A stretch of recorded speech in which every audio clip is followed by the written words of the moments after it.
Last May, we told you about a woman who was on a mission to build a playground for children living in the Middle East. And after months of fighting and even celebrating a new year, her mission to build that playground has finally become a reality.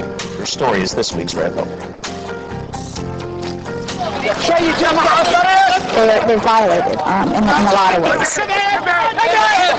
And there's curfews that stretch for months on end and out in school, and just getting out and being able to play, even if it's in the street, is hope to them. Susan Abu Hawa is very passionate about Palestinian refugees living in the war-torn Middle East, especially the children. For close to a year, the civil rights activist and founder of Playgrounds for Palestine has been working hard to erect a playground like this one in Bethlehem.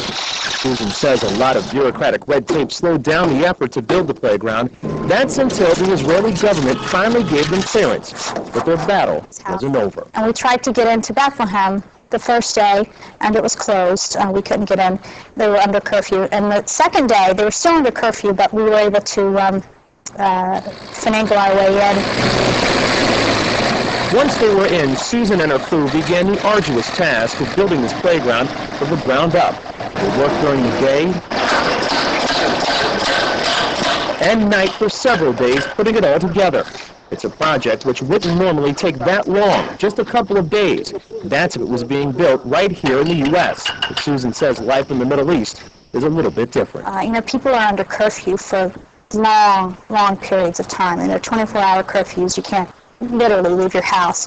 So there is this psychology of Palestinian people to just be able to chill. But when the curfew was lifted, Susan was able to round up enough local laborers to help erect this playground in Bethlehem. Even though it took a lot of blood, sweat, and tears to put it all together, Susan believes it was well worth the effort, so a ray of hope could be brought to some children living during some very dark times. This isn't the sort of thing that's going to end the conflict. It's not going to bring peace. It's not going to make everything, all the suffering, go away. But it's a small effort.